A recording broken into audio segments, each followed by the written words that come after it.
황윤길 고객님의 계좌에서 오늘 오후 2시경에 5천만 원이 인출됐는데요. 그게 무슨 말씀이세요? 제가 인출하지 않았는데요. 사망자 통장에서 거래가 발생해서 신고 절차가 필요합니다. 혹시 직접 오셔서 확인해 보실 수 있으신가요?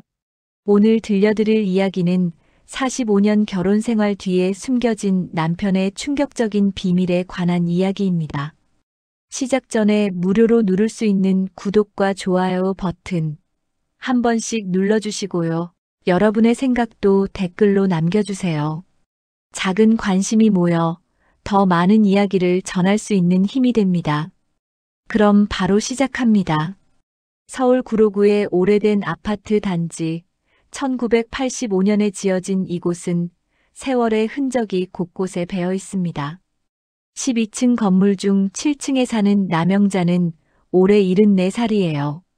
매일 아침 6시면 어김없이 일어나 베란다 문을 열고 바깥 공기를 마시는 게 명자의 하루 일과였습니다. 오늘도 날씨가 참 좋네. 명자는 혼잣말을 하며 부엌으로 향했어요. 40년 넘게 미용사로 일했던 손은 여전히 부지런했습니다. 아침 준비를 하면서도 자연스럽게 머리를 만지작거리는 습관이 남아 있었거든요. 작은 손거울을 보며 자신의 머리를 정리하는 모습은 여전히 미용사다운 면모를 보여줬어요. 남편 황용길은 아직 잠들어 있었어요.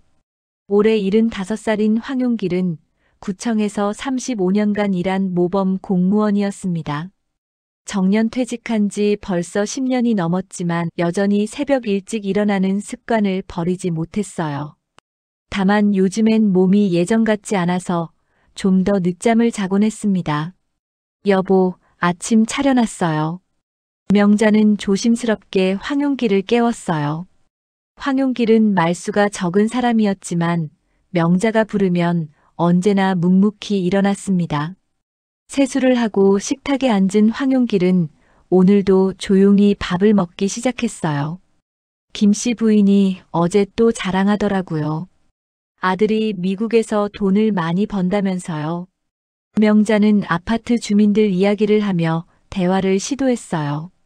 하지만 황용길은 고개만 끄덕일 뿐 별다른 대답을 하지 않았습니다. 결혼한 지 45년이 넘었지만 여전히 황용길은 말이 없었어요. 우리 아이들도 잘 살고 있으니 다행이죠. 아들은 회사에서 과장까지 됐고 딸도 시집 잘 가서 애들 키우며 잘 살고 있고요. 명자의 말에 황용길이 처음으로 입을 열었습니다. 그래, 애들 걱정은 안 해도 되겠어. 우리도 그럭저럭 살만하고. 짧은 대답이었지만 명자는 만족했어요. 황용길이 이 정도로 말하는 것도 드문 일이었거든요. 아침 식사를 마친 후 명자는 경비실로 내려갔습니다. 김치를 조금 가져다 주려고 했거든요. 아파트 경비를 보는 박 아저씨는 명자와 나이도 비슷하고 가끔 이런저런 이야기를 나누는 사이였어요. 박씨 아저씨, 김치 좀 가져왔어요. 어제 새로 담근 건데 맛이 어떤지 한번 드셔보세요. 아이고, 고맙습니다. 사모님이 담그신 김치가 제일 맛있어요. 저희 집사람도 항상 부러워해요. 이런 대화가 명자에게는 소소한 즐거움이었어요. 아파트 주민들 사이에서 자신의 김치가 유명하다는 것만으로도 기분이 좋았습니다. 실제로 명자의 김치는 동네에서 소문이 날 정도였거든요. 오후에는 동네 복지관에서 친구들과 만났어요. 같이 나이를 먹어가는 친구들과의 수다는 명자의 하루에서 가장 활기찬 시간이었습니다. 요즘 요양원 들어가는 사람들이 많아지네요. 박 여사님도 지난주에 들어가셨다더라고요. 그러게 말이야. 우리도 언제까지 이렇게 살 수 있을지 모르겠어. 건강할 때 미리미리 준비해둬야 하는데. 명자 씨는 좋겠어요. 남편분도 건강하시고 자식들도 다 잘 되고. 이런 이야기들이 나올 때마다 명자는 묘한 우월감을 느꼈어요. 자신은 아직 건강하고 남편도 있고 아들, 딸들도 잘 살고 있으니까요. 주변 친구들 중에는 홀로 된 사람들이 많았거든요. 저녁 무렵 집으로 돌아온 명자는 황용길이 거실에서 텔레비전을 보고 있는 것을 봤어요. 뉴스를 보면서도 별다른 반응을 보이지 않는 황용길의 모습이 평소와 다름없었습니다. 저녁 뭐 드실래요? 된장찌개 끓일까요? 아니면 김치찌개? 간단하게 해줘. 뭐든 좋아. 황용길은 언제나 이런 식으로 대답했어요. 술을 마시지도 않고 외박을 하지도 않고 명자 몰래 뭔가를 하는 일도 없었습니다. 정말 모범적인 남편이었어요. 명자는 황용길과 결혼하면서 평범하지만 안정적인 삶을 살아왔습니다. 크게 부족한 것도 없었고 특별히 풍족한 것도 없는 그런 삶이었어요. 황용길이 공무원이었기 때문에 경제적으로는 어느 정도 안정되어 있었습니다. 당신은 정말 성실한 사람이야. 명자는 가끔 이렇게 생각했어요. 매일 같은 시간에 일어나고 같은 시간에 잠들고 변함없이 자신의 일과를 지키는 황용길을 보면서 말이에요. 바람을 피우거나 도박을 하거나 하는 일은 상상도 할 수 없었습니다. 그런데 그날 저녁 황용길이 갑자기 가슴을 움켜쥐며 쓰러졌습니다. 여보, 왜 그래요? 정신 좀 차려봐요. 명자는 당황해서 119에 신고했어요. 구급차가 도착할 때까지 황용길은 의식을 잃은 채였습니다. 얼굴이 창백해지고 식은땀을 흘리는 모습을 보니 심상치 않았어요. 병원에 도착해서 응급실에서 치료를 받았지만 의사는 심각한 표정을 지었어요. 심근경색입니다. 상당히 위험한 상태예요. 지금 응급수술을 해야 합니다. 명자는 하늘이 무너지는 것 같았어요. 45년을 함께 살아온 남편이 갑자기 이런 일을 당하다니. 의사 선생님, 괜찮아질 수 있죠? 수술하면 살 수 있죠? 최선을 다해보겠습니다만 상태가 많이 좋지 않습니다. 하지만 황용길은 그날 밤을 넘기지 못했어요. 새벽 3시경 조용히 숨을 거두었습니다. 마지막까지도 말없이 조용히 세상을 떠났어요. 명자는 믿을 수가 없었어요. 어제까지만 해도 평범하게 아침을 먹고 텔레비전을 보던 남편이 이렇게 갑자기 떠나다니. 여보, 깨어나요. 명자는 황용길의 손을 잡고 계속 불렀지만 더 이상 대답은 들려오지 않았어요. 45년간의 결혼 생활이 이렇게 끝나는 거였습니다. 장례 준비를 하면서 명자는 정신이 없었어요. 자식들이 와서 도와주기는 했지만 모든 게 꿈 같았습니다. 성실하고 조용했던 남편, 별다른 문제 없이 살아온 평범한 삶이 이렇게 마무리되는 것 같았어요. 엄마, 장례식장은 구로구에 있는 곳으로 정했어요. 큰아들 황민수가 말했습니다. 39살인 민수는 회사에서 과장으로 일하고 있었어요. 아버지를 많이 닮아서 말수가 적었지만 이럴 때는 믿음직했습니다. 장례 절차는 우리가 다 알아볼 테니까 엄마는 너무 걱정하지 마세요. 딸 황수정도 옆에서 위로했어요. 36살인 수정은 시집을 가서 2아이를 키우고 있는데 아버지 장례 때문에 친정에 와 있었습니다. 장례식장에 도착해서 빈소를 차리고 나니 조금씩 현실감이 들기 시작했어요. 검은 리본을 단 황용길의 영정사진을 보니 정말 남편이 세상을 떠났다는 게 실감났습니다. 당신 정말 떠난 거구나. 명자는 영정사진 앞에 앉아서 중얼거렸어요. 사진 속 황용길은 평소처럼 무표정했지만 어딘지 편안해 보였습니다. 첫날 밤 조문객들이 찾아왔어요. 아파트 주민들, 황용길의 옛 직장 동료들, 그리고 친척들이 하나둘씩 와서 조의를 표했습니다. 고인이 정말 성실한 분이셨어요. 35년 동안 한 번도 지각한 적이 없을 정도로 말이에요. 황용길의 옛 상사였던 김 국장이 말했어요. 말수는 적었지만 맡은 일은 완벽하게 처리하는 분이었습니다. 이런 이야기들을 들으면서 명자는 새삼 남편을 재평가하게 됐어요. 집에서는 별로 말을 하지 않던 황용길이지만 직장에서는 인정받는 사람이었다는 걸 알게 됐거든요. 어머님, 아버님이 정말 좋은 분이셨어요. 저희도 많이 보고 배웠습니다. 후배 공무원들도 와서 인사를 했어요. 명자는 이런 말들을 들으면서 마음이 조금 위안이 됐습니다. 둘째 날 오후 명자는 빈소에서 잠시 휴식을 취하고 있었어요. 밤새 조문객들을 맞느라 지쳐 있었거든요. 그때 휴대폰이 울렸습니다. 여보세요?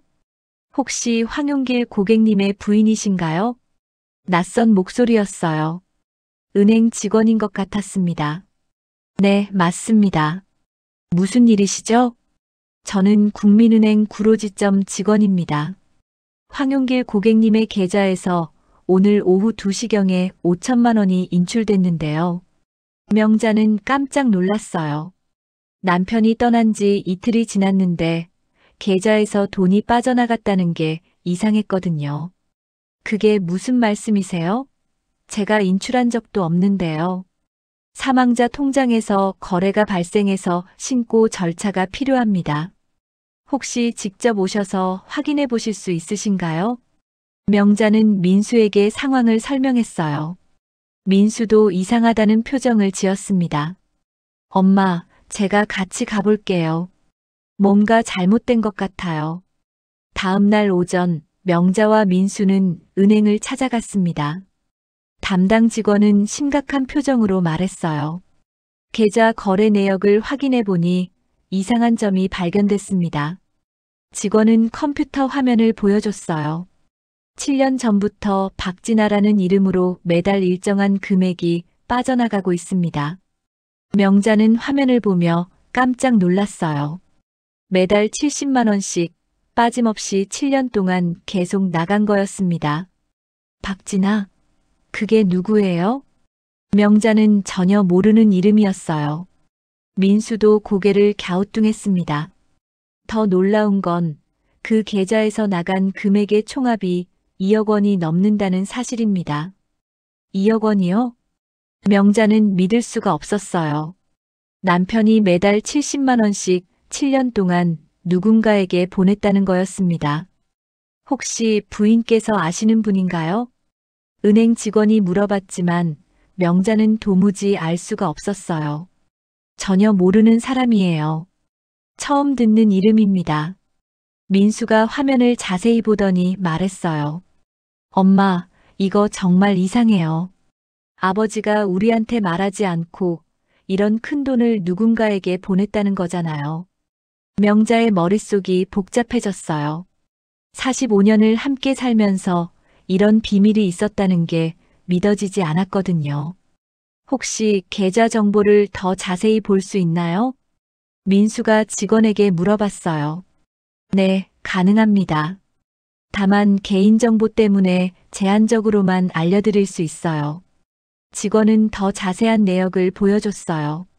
박진아의 계좌는 광진구 구이동에 있는 은행 지점에 개설돼 있었습니다.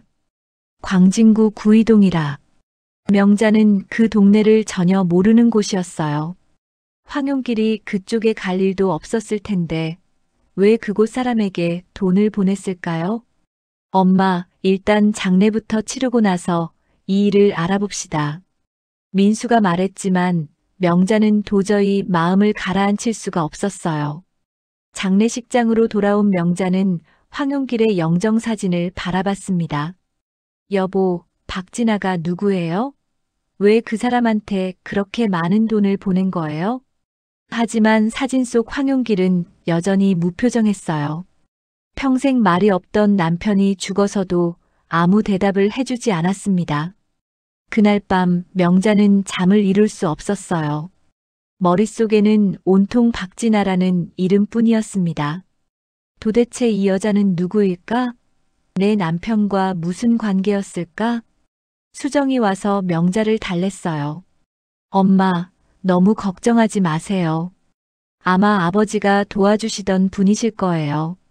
하지만 명자는 그런 말로 위안받을 수 없었어요. 2억 원이라는 큰 돈을 7년 동안이나 보낸다는 건 단순한 도움이 아니었거든요. 누구야? 도대체 이 여자는 누구야? 명자는 황용길의 영정사진을 보며 중얼거렸어요. 장례식장의 조용한 밤이 더욱 깊어만 갔습니다. 황용길의 장례를 치르고 일주일이 지났습니다. 집은 다시 조용해졌지만 명자의 마음은 전혀 평온하지 않았어요. 박진아라는 이름이 머릿속에서 떠나지 않았거든요. 엄마, 그 일은 잊으세요. 아버지도 돌아가셨는데 굳이 캐낼 필요가 있어요? 민수는 어머니가 너무 신경 쓰는 것 같아서 걱정했어요. 하지만 명자는 그럴 수 없었습니다. 2억 원이 적은 돈이니 그렇게 큰 돈을. 명자는 은행에서 받아온 거래 내역서를 계속 들여다봤어요. 매달 70만 원씩 정확히 매월 15일에 박진아 계좌로 이체됐습니다. 7년 동안 단 한 번도 빠뜨린 적이 없었어요. 이렇게 규칙적으로 보낸 걸 보면 뭔가 이유가 있었을 거야. 수정도 와서 말렸어요. 엄마, 아버지가 돌아가신 지 얼마 안 됐는데 이런 일로 스트레스 받지 마세요. 하지만 명자의 의지는 확고했어요. 내가 45년을 함께 산 남편인데 이런 큰 비밀이 있었다는 게 말이 되니? 반드시 알아봐야겠어. 며칠 후 명자는 혼자서 광진구 구이동으로 향했습니다. 은행에서 알아낸 주소지였어요. 지하철을 타고 1시간 넘게 걸려서 도착한 곳은 낡은 주택가였습니다. 이런 동네에 누가 살고 있을까? 명자는 주소를 확인하며 골목길을 걸었어요. 오래된 다세대 주택들이 빽빽하게 들어서 있는 동네였습니다. 구로구와는 전혀 다른 분위기였어요. 드디어 찾은 곳은 5층 건물의 작은 오피스텔이었습니다. 건물 입구에는 구의 그린빌이라는 간판이 걸려 있었어요. 402호라고 했지?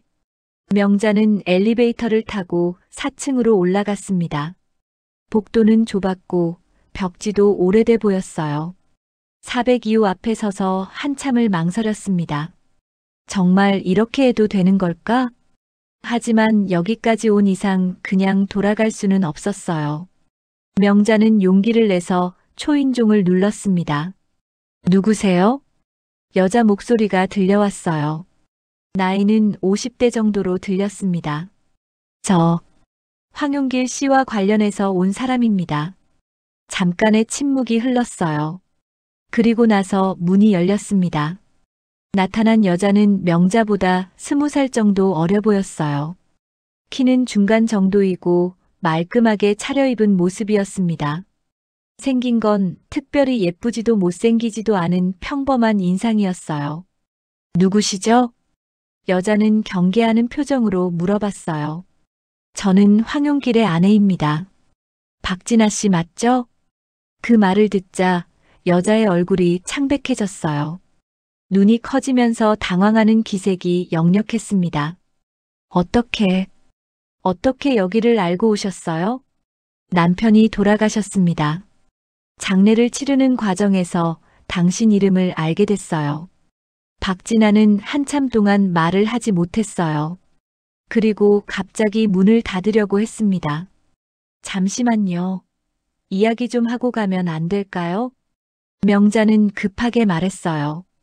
하지만 박진아는 대답하지 않고 문을 닫아버렸습니다.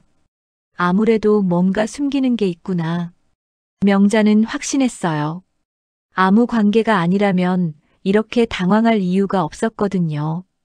명자는 건물 입구 벤치에 앉아 기다리기로 했습니다. 박진아가 외출을 하면 다시 이야기할 기회가 있을 거라고 생각했어요. 2시간을 기다렸을 때 박진아가 나타났습니다. 검은색 가방을 들고 급하게 나오는 모습이었어요. 박진아 씨. 명자가 부르자 박진아는 깜짝 놀라며 돌아봤어요. 아직도 여기 계셨어요? 저는 진실을 알고 싶을 뿐입니다. 제발 이야기 좀 해주세요. 박진아는 한참 동안 명자를 바라봤어요. 그리고 나서 한숨을 쉬었습니다. 여기서 이야기하기는 뭐하니 커피숍으로 가요. 근처 작은 커피숍에서 두 사람은 마주 앉았습니다. 박진아는 계속 손을 떨고 있었어요. 당신과 우리 남편이 어떤 사이인지 알고 싶어요. 명자가 직접적으로 물어봤어요. 박진아는 커피잔을 보며 한참을 망설였습니다. 그리고 나서 조심스럽게 입을 열었어요. 그 사람은 저희 아이 아버지예요. 명자는 귀를 의심했어요. 뭐라고요? 황용길 씨가 저희 아이 아버지라고요. 명자는 머리가 어지러웠어요. 남편에게 다른 여자와의 아이가 있다는 말이었습니다. 그럼 당신은 남편의 정부였다는 말이에요? 정부라는 말은 너무하네요. 우리도 서로 사랑했어요. 박진아의 목소리에 약간의 화가 섞여 있었어요. 언제부터 그런 관계였어요? 1989년부터요. 부인께서 한 달 동안 집을 나가셨을 때였어요. 명자는 그때를 기억했어요. 시어머니와 크게 다투고 친정으로 가버린 적이 있었거든요. 한 달 동안 집에 돌아가지 않았었어요. 그때 황용길 씨가 직장에서 많이 힘들어했어요. 저도 혼자였고 서로 위로하다가 박진아는 말을 잇지 못했어요. 그래서 아이가 생긴 거예요? 네. 임신한 걸 알았을 때는 이미 부인께서 집으로 돌아오신 후였어요. 명자는 충격이 너무 커서 말을 할 수 없었어요. 자신이 집을 나간 사이에 남편이 다른 여자와 그런 일을 벌였다는 게 믿어지지 않았거든요. 그 아이는 지금 몇 살이에요? 33이에요. 지금 회사에 다니고 있어요. 명자는 계산해 봤어요. 자신의 둘째 아이보다 3살 위였습니다. 그럼 그동안 받은 돈은 양육비였어요. 아이가 커가면서 드는 돈을 보내주신 거예요. 박진아는 눈물을 글썽이며 말했어요. 저희는 그 돈 없이는 살 수 없었어요. 제가 혼자 아이를 키우기엔 너무 힘들었거든요. 명자는 온몸에 힘이 빠지는 것을 느꼈어요. 45년 결혼 생활이 한순간에 무너지는 기분이었습니다. 명자는 박진아와의 대화 후 집으로 돌아와서도 정신을 차릴 수 없었어요. 45년 결혼 생활 동안 모르고 있던 남편의 숨겨진 과거가 너무 충격적이었습니다. 1989년이라고 했지? 명자는 그때를 다시 떠올려 봤어요. 시어머니가 자신을 무시하고 남편은 시어머니 편만 들어서 화가 나 친정으로 가버렸던 때였습니다. 한 달 동안 집에 돌아가지 않으면서 남편이 사과하기를 기다렸었거든요. 그때 당신이 나를 찾으러 오지 않더라고. 당시 명자는 남편이 자신을 찾으러 오기를 기다렸는데 황용길은 끝까지 나타나지 않았어요. 결국 명자가 먼저 집으로 돌아갔었습니다. 그런데 그 사이에 남편이 다른 여자와 그런 일을 하고 있었다니. 이튿날 명자는 다시 박진아를 찾아갔습니다. 더 자세한 이야기를 들어야 했어요. 어제는 너무 놀라서 제대로 이야기를 못 들었어요. 처음부터 다시 말해주세요. 박진아는 며칠 전보다 훨씬 차분해 보였어요. 아마 마음의 준비를 한 것 같았습니다. 1989년 봄이었어요. 황용길 씨와 저는 같은 구청에서 일했거든요. 같은 직장이었다고요? 명자는 깜짝 놀랐어요. 남편이 직장에서 만난 여자와 그런 관계였다는 게 믿어지지 않았어요. 저는 민원실에서 일했고 황용길 씨는 재무과에 있었어요. 가끔 업무상 만날 일이 있었죠. 박진아는 천천히 이야기를 시작했어요. 그때 황용길 씨가 많이 힘들어 하더라고요. 부인께서 집을 나가셨다고 하면서 어떻게 해야 할지 모르겠다고 하셨어요. 그래서 위로해 준 거예요? 처음엔 그저 직장 동료로서 이야기를 들어준 거였어요. 저도 그때 이혼한 지 얼마 안 됐거든요. 박진아도 이혼 경험이 있었다는 것이었어요. 그래서 서로 힘든 상황에서 위로가 됐던 모양이었습니다. 어떻게 그런 관계까지 발전한 거예요? 한 달 가까이 매일 만나서 이야기하다 보니 서로에게 의지하게 됐어요. 박진아는 부끄러운 듯 고개를 숙였어요. 서울역 근처 여관에서 만났어요. 황용길 씨가 집에 혼자 있기 힘들다고 해서 명자는 속이 뒤틀리는 것 같았어요. 자신이 친정에서 남편을 그리워하고 있을 때 남편은 다른 여자와 여관에서 지내고 있었던 것이었습니다. 그런데 부인께서 갑자기 집으로 돌아오셨어요. 황용길 씨도 당황하면서 저에게 미안하다고 하더라고요. 그럼 그때 관계가 끝난 거 아니에요? 그렇게 생각했어요. 저도 마음이 아팠지만 어쩔 수 없다고 생각했죠. 하지만 이야기는 거기서 끝나지 않았어요. 그런데 몇 달 후에 제가 임신한 걸 알게 됐어요. 박진아는 눈물을 글썽이며 말했어요. 정말 당황스러웠어요. 황용길 씨에게 말해야 할지 말아야 할지 몰라서 한참을 고민했거든요. 결국 말한 거죠? 네. 임신 석 달째 되던 날 말했어요. 황용길 씨도 많이 놀라더라고요. 명자는 그때 남편의 심정을 상상해 봤어요. 아내와의 관계를 회복한 후에 다른 여자의 임신 소식을 들었을 때 얼마나 당황스러웠을까요? 그때 황용길 씨가 뭐라고 했어요? 책임을 지겠다고 했어요. 아이를 낳으면 양육비를 보내주겠다고요. 그래서 아이를 낳은 거고요. 네. 1990년 봄에 아들을 낳았어요. 그 아이 이름이 뭐예요? 황지훈이에요. 성은 아버지 성을 따랐어요. 황용길이 호적에 올려준 거예요? 아니요. 제 호적에만 올라가 있어요. 하지만 성은 황씨로 했죠. 명자는 복잡한 심정이었어요.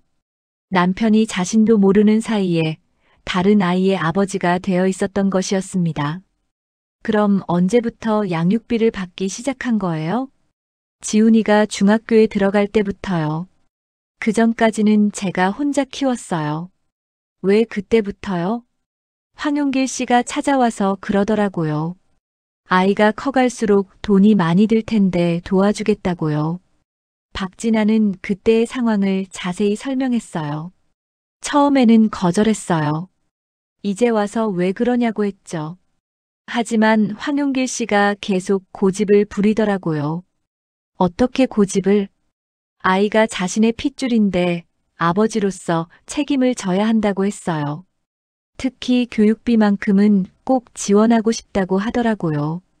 명자는 남편의 그런 모습이 낯설었어요. 집에서는 자식들에게도 별로 관심을 보이지 않던 황용길이 다른 여자와의 아이에게는 그렇게 신경을 썼다는 게 믿어지지 않았거든요.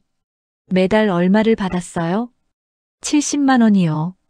처음에는 50만 원이었는데 몇 년 전부터 70만 원으로 늘어났어요.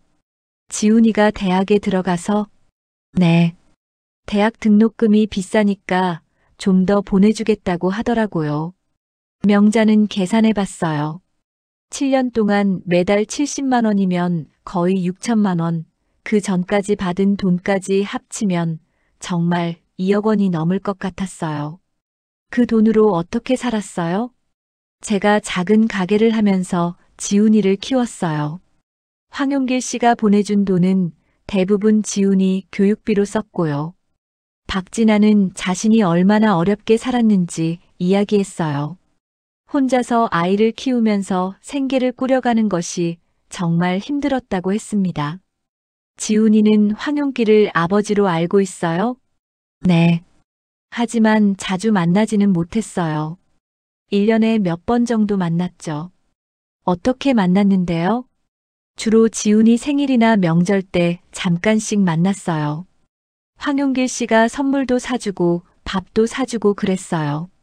명자는 남편이 그런 이중생활을 하고 있었다는 게 너무 충격적이었어요.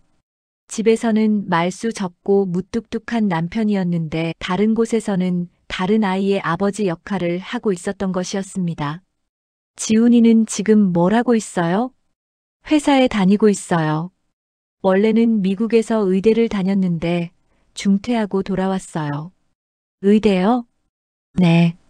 황용길 씨가 지훈이를 의사로 만들고 싶어 하셨거든요. 그래서 미국 유학도 보내주셨어요. 명자는 다시 한번 충격을 받았어요. 남편이 자신의 친자식들보다 다른 여자의 아이에게 더 많은 투자를 했다는 생각이 들었거든요. 박진아와의 대화를 마치고 집으로 돌아온 명자는 며칠 동안 아무것도 할 수 없었어요. 남편의 숨겨진 과거가 너무 충격적이어서 정신을 차릴 수가 없었거든요. 엄마, 요즘 너무 안 좋아 보이세요. 무슨 일 있으세요? 수정이 와서 걱정스러운 표정으로 물어봤어요. 하지만 명자는 아직 자식들에게 진실을 말할 용기가 없었습니다.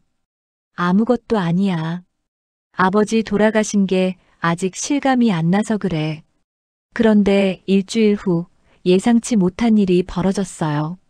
황용길이 다녔던 법무사 사무실에서 전화가 온 것이었습니다. 황용길 씨께서 생전에 유언장을 작성해 두셨습니다. 가족분들이 모두 오셔서 확인해 보시기 바랍니다. 명자는 깜짝 놀랐어요. 남편이 유언장까지 써놨다는 것이었습니다. 유언장이요? 언제 쓴 거죠? 작년 가을에 작성하셨습니다. 본인이 직접 오셔서 정식으로 작성하신 겁니다. 명자는 민수와 수정에게 연락해서 함께 법무사 사무실로 갔어요. 법무사는 봉인된 유언장을 꺼내더니 개봉했습니다. 황용길 씨의 유언 내용을 읽어드리겠습니다. 법무사가 유언장을 읽기 시작했어요. 나 황용길은 정신이 온전한 상태에서 다음과 같이 유언합니다. 명자와 자식들은 긴장한 채로 들었어요. 첫째, 아내 남영자에게 현금 1억 원을 남깁니다. 둘째, 장남 황민수에게 현금 3천만 원을 남깁니다. 셋째, 장녀 황수정에게 현금 3천만 원을 남깁니다. 여기까지는 예상 범위 아니었어요. 하지만 다음 내용이 문제였습니다. 넷째, 박진아에게 현금 5천만 원을 남깁니다. 민수와 수정이 동시에 놀란 표정을 지었어요. 박진아가 누구예요? 민수가 물어봤지만 명자는 대답할 수 없었어요. 법무사는 계속 읽었습니다. 다섯째, 황지훈에게 현금 2억 원과 구로구 소재 아파트를 남깁니다. 황지훈이요? 그게 누구죠? 수정도 당황한 표정이었어요. 마지막으로 나는 생전에 두 가족을 둔 죄인입니다.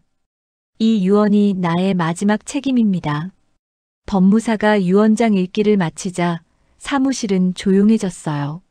민수가 먼저 입을 열었습니다. 이게 무슨 말이에요? 박진아, 황지훈이 누구라는 거죠?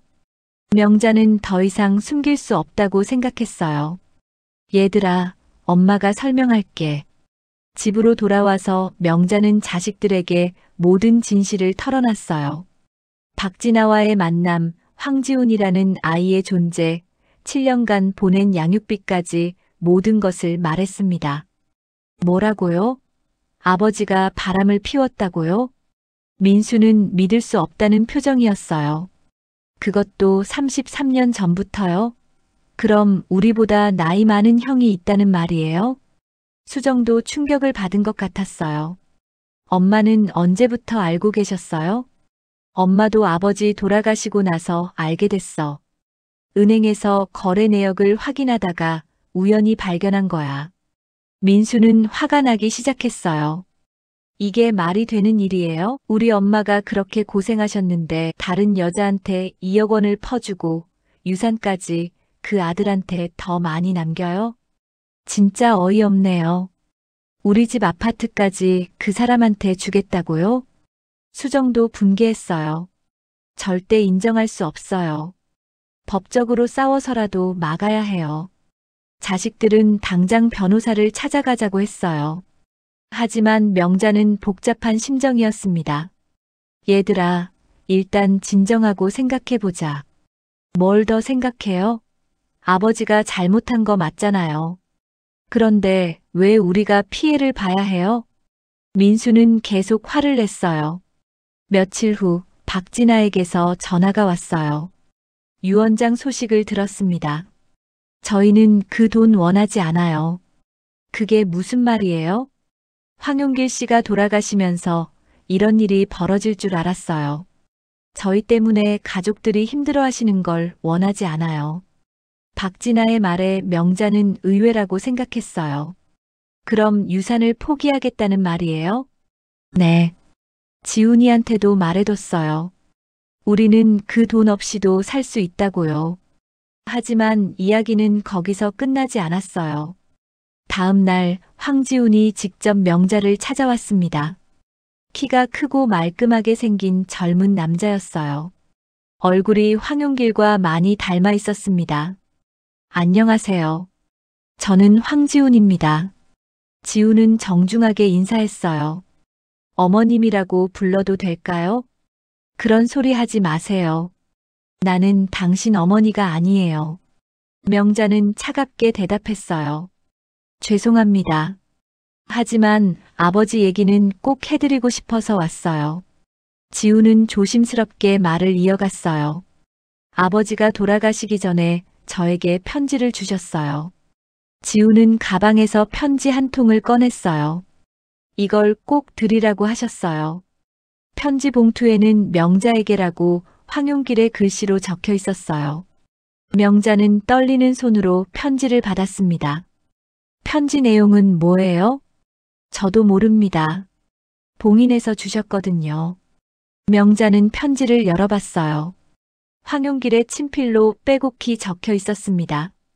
명자야, 나는 두 가족을 모두 사랑한 죄인이다. 하지만 끝까지 너를 놓지 못했다. 넌 나의 집이었고 박진아는 내 죄책감이었다. 지훈이만큼은 아버지 없는 아이로 만들고 싶지 않았다. 용서해달라. 편지를 읽으면서 명자는 눈물이 났어요. 45년을 함께 산 남편의 마지막 고백이었습니다. 저는 돈이 중요한 게 아니에요. 지훈이 조심스럽게 말했어요. 저는 아버지를 단 한 번이라도 진짜로 아버지라고 불러보고 싶었어요. 하지만 이제 그럴 수 없게 됐네요. 지훈의 눈에서도 눈물이 흘렀어요. 그 돈은 받을 수 없어요. 이미 충분히 받았어요. 하지만 아버지가 원하신 일이에요. 아버지가 원하든 원하지 않든 나는 인정할 수 없어요. 명자는 단호하게 말했어요. 당신들 때문에 우리 가족이 45년 동안 속았어요. 그것만으로도 충분해요. 지훈은 더 이상 말하지 않고 일어났어요. 그럼 법정에서 뵙겠습니다. 저희도 포기할 수만은 없어요. 결국 유산 분쟁이 시작됐습니다. 양쪽 다 변호사를 선임하고 법적 다툼을 벌이기로 했어요. 유산 분쟁이 시작되고 한 달이 지났습니다. 변호사들은 서로 만나서 협상을 시도했지만 양쪽 모두 쉽게 양보하지 않았어요. 엄마, 이번 주에 첫 번째 조정 기일이에요. 민수가 법원에서 온 통지서를 보여줬어요.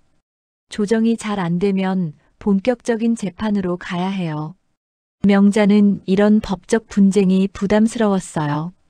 하지만 자식들이 워낙 화를 내고 있어서 어쩔 수 없었습니다.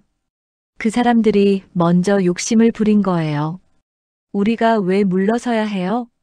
수정도 여전히 분개하고 있었어요. 하지만 명자는 마음 한편으로 황지훈이 계속 신경 쓰였어요. 그 젊은이의 눈물이 자꾸 떠올랐거든요. 어느 날 오후 명자는 혼자서 다시 광진구로 향했습니다. 황지훈을 직접 만나보고 싶었어요. 박진아의 집 앞에서 기다리고 있으니 저녁 무렵 황지훈이 나타났습니다. 회사에서 돌아오는 길인 것 같았어요. 어머니, 왜 여기에? 황지훈은 깜짝 놀란 표정이었어요. 당신과 개인적으로 이야기하고 싶어서 왔어요. 저희 집으로 올라가시죠. 황지훈의 집은 박진아가 살고 있는 오피스텔이었어요. 작지만 깔끔하게 정리돼 있었습니다. 어머, 어서 오세요. 박진아가 당황한 표정으로 인사했어요. 지훈이하고 이야기하려고 왔어요. 세 사람은 작은 거실에 앉았어요. 어색한 침묵이 흘렀습니다. 지훈 씨, 당신 아버지에 대해서 어떻게 생각해요? 명자가 먼저 입을 열었어요. 아버지요? 지우는 잠시 생각하더니 대답했어요. 복잡해요. 사랑하기도 하고 원망스럽기도 해요. 왜 원망스러워요? 왜 저를 숨겨야 했는지 모르겠어요. 물론 어머님이 계시니까 어려운 일이겠지만 그래도 아버지잖아요. 지훈의 목소리에 서운함이 묻어났어요. 1년에 몇 번 만나는 게 전부였어요. 친구들은 아버지와 함께 야구도 보고 축구도 하는데 저는 그런 적이 한 번도 없었어요. 명자는 지훈의 말을 들으면서 마음이 복잡해졌어요. 아버지가 어떤 분이었는지 더 알고 싶어요. 지훈이 조심스럽게 말했어요. 집에서는 어떤 아버지셨나요? 명자는 한참을 생각했어요. 그리고 나서 천천히 말하기 시작했습니다. 말이 별로 없는 사람이었어요. 하지만 성실했죠. 45년 동안 한 번도 바람을 피운다는 생각을 해본 적이 없었어요. 그럼 저희 일을 전혀 모르셨던 거네요. 네. 당신들 존재를 아는 건 남편이 죽고 나서였어요. 지우는 고개를 숙였어요. 죄송해요. 저희 때문에 어머님이 고생하셨네요. 고생이야 뭐. 45년을 살았는데. 명자는 한숨을 쉬었어요. 지훈 씨, 당신은 왜 의대를 그만뒀어요? 아버지가 너무 원하셔서 갔는데 제 적성에 안 맞더라고요. 무리해서 다닐 이유를 못 느꼈어요. 아버지가 실망하지 않으셨어요? 많이 실망하셨어요. 하지만 나중에는 이해해 주시더라고요. 지우는 그때를 떠올리며 말했어요. 아버지가 그러시더라고요. 자신도 하고 싶은 일을 하지 못하고 살았는데 아들만큼은 자유롭게 살았으면 좋겠다고요. 하고 싶은 일을 못했다고요? 네. 원래는 의사가 되고 싶으셨대요. 하지만 가정 형편 때문에 공무원이 됐다고 하시더라고요. 명자는 처음 듣는 이야기였어요. 남편이 의사가 되고 싶어 했다는 걸 몰랐거든요. 그런 이야기를 당신한테 했다고요? 가끔 술을 드시고 그런 이야기를 하셨어요. 어머님한테는 말씀 안 드렸나요? 아니요. 처음 듣는 이야기예요. 명자는 충격을 받았어요. 남편이 자신보다 다른 사람에게 더 속마음을 털어놓았다는 게 서운했거든요. 아버지가 어머님을 많이 사랑하신다고 하셨어요. 지훈이 갑자기 말했어요. 저한테 그러시더라고요. 어머님이 자신의 전부라고요. 그럼 왜 당신 어머니와 그런 관계를 가진 거죠? 그것도 물어본 적이 있어요. 지우는 잠시 망설이더니 계속했어요. 아버지가 그러시더라고요.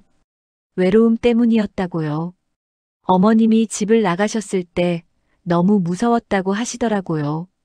명자는 그때의 상황을 다시 생각해 봤어요. 자신은 남편이 사과하기를 기다렸는데 정작 남편은 혼자 있는 게 무서웠던 모양이었어요. 하지만 그게 변명이 될 수는 없죠. 네. 저도 그렇게 생각해요. 지우는 솔직하게 말했어요. 저는 아버지를 원망하면서도 사랑했어요. 복잡한 감정이었죠.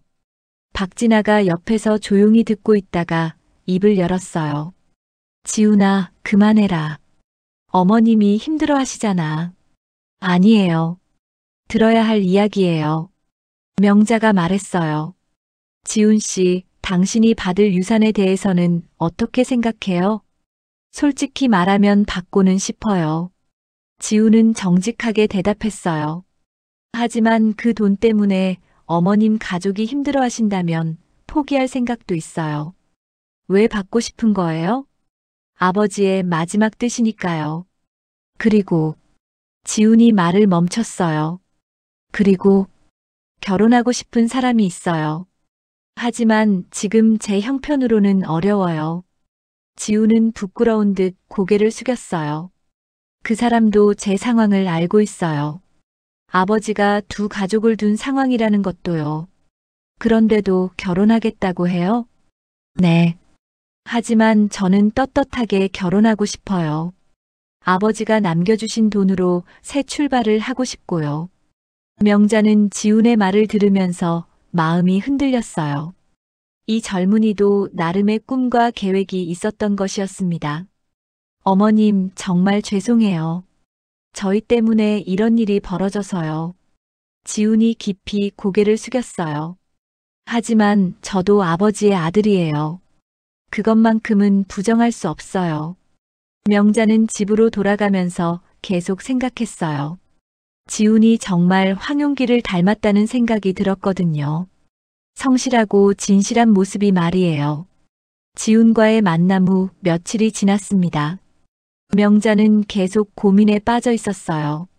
한편으로는 자식들의 분노가 이해됐지만 다른 한편으로는 지훈의 처지도 안타까웠거든요. 엄마, 법원 조정 날짜가 잡혔어요. 민수가 통지서를 들고 왔어요. 다음 주 화요일이에요. 이번이 마지막 조정 기회래요. 조정이 안 되면 어떻게 되는 거야? 그럼 본격적인 재판을 해야 해요. 시간도 오래 걸리고 비용도 많이 들어요. 수정도 옆에서 걱정스러운 표정을 지었어요. 엄마, 그냥 조정으로 끝내는 게 나을 것 같아요. 재판까지 가면 너무 힘들어요. 하지만 민수는 여전히 완강했어요. 아니야. 우리가 왜 양보해야 해? 잘못한 건 아버지인데 피해는 우리가 봐야 해. 그날 밤 명자는 잠을 이루지 못했어요. 황용길의 영정사진을 바라보며 중얼거렸습니다. 여보, 당신 정말 나쁜 사람이야. 이렇게 복잡한 일을 남겨두고 혼자만 편하게 가버리고. 하지만 동시에 다른 생각도 들었어요. 근데 왜 아직도 당신이 그리운 거지? 이렇게 배신당했는데도. 조정 당일 법원에 도착하니 박진아와 지훈이 이미 와 있었어요. 둘 다 긴장한 표정이었습니다. 조정실에서 조정위원이 양쪽 의견을 들어봤어요. 황용길 씨의 유언장은 법적으로 유효합니다. 하지만 가족들의 유류분 침해에 문제가 있을 수 있어요. 유류분이 뭔가요? 명자가 물어봤어요. 법정 상속인이 최소한으로 받을 수 있는 상속분을 말합니다. 아무리 유언장이 있어도 이 부분은 보장받을 수 있어요. 조정위원은 계속 설명했어요. 현재 상황으로는 유족 측에서 유류분 반환 청구를 할 수 있습니다. 그때 지훈이 일어났어요. 저희가 모든 유산을 포기하겠습니다. 박진아도 깜짝 놀란 표정이었어요. 지훈아, 그게 무슨 소리니? 어머니, 이미 결정했어요. 지훈은 명자를 바라보며 말했어요. 어머님, 저희는 유산을 받지 않겠어요. 대신 한 가지만 부탁드리고 싶어요. 뭔가요?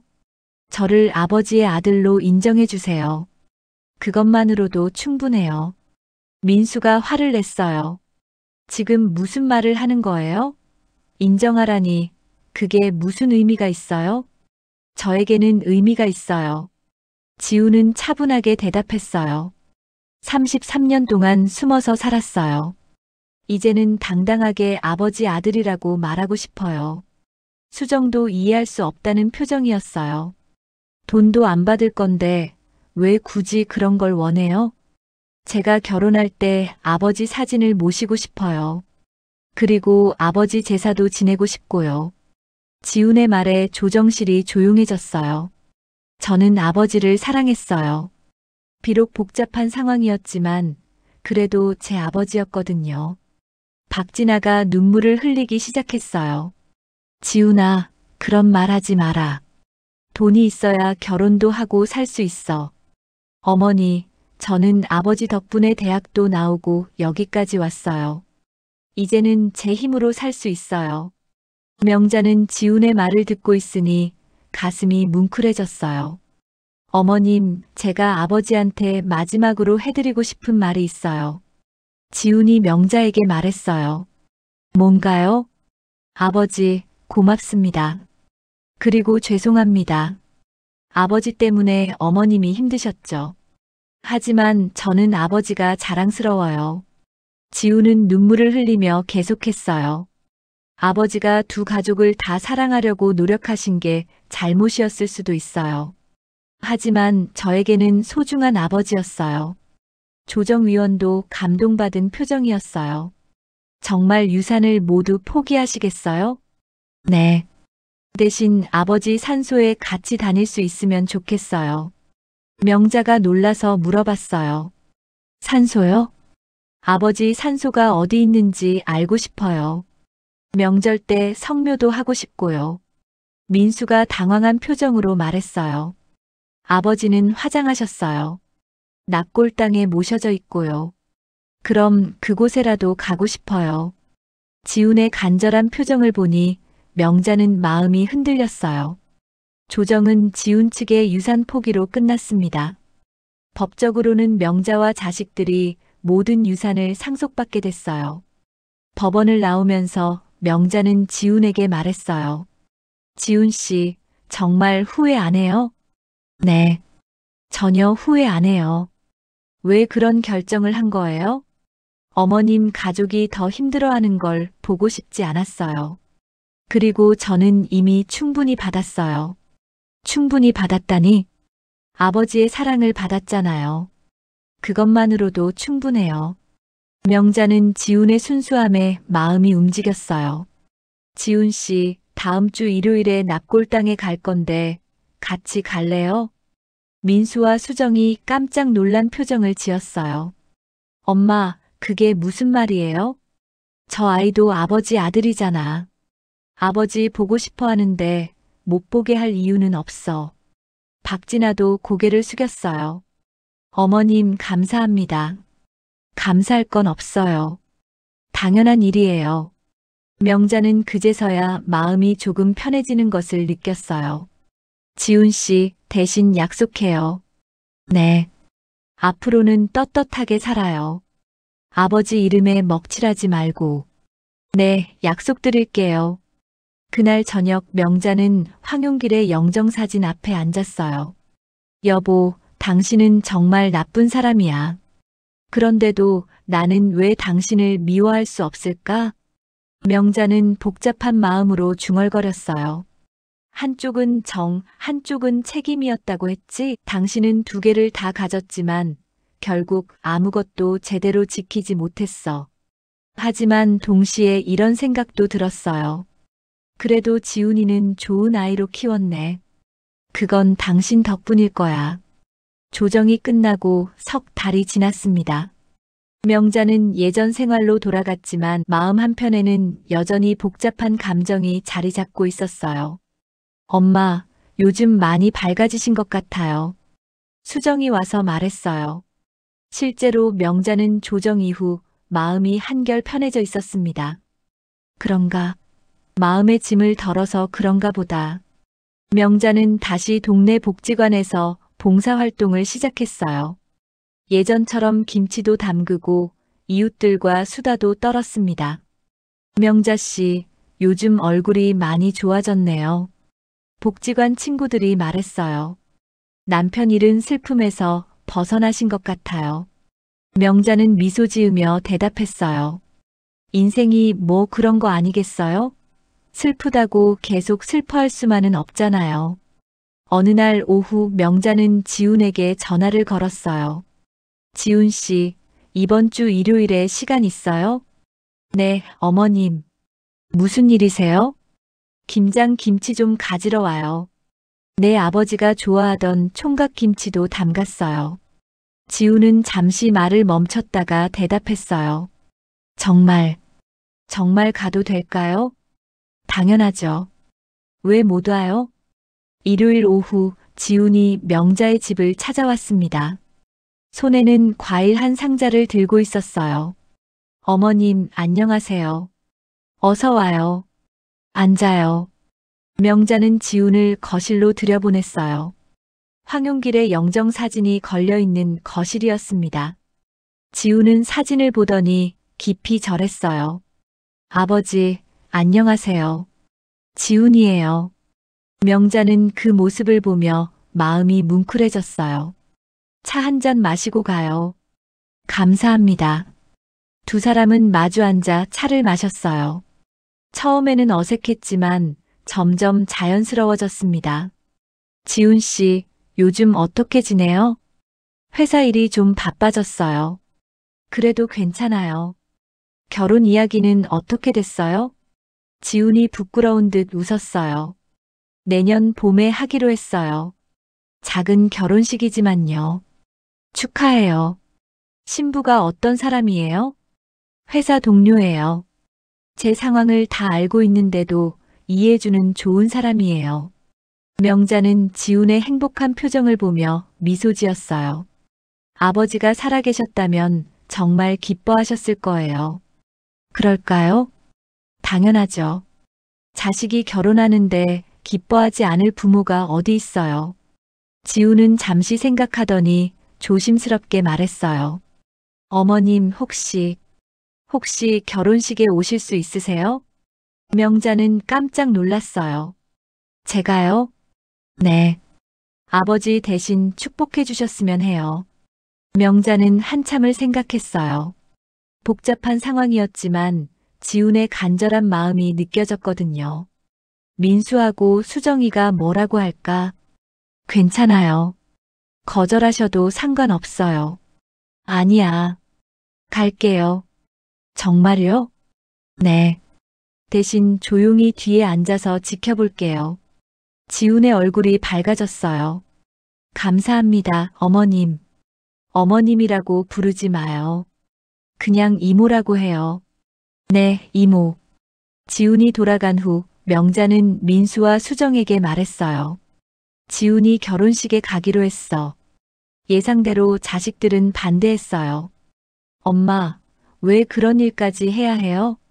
민수가 화를 냈어요. 그 사람들과는 인연을 끊는 게 좋아요. 수정도 반대했어요. 하지만 명자의 결심은 확고했어요.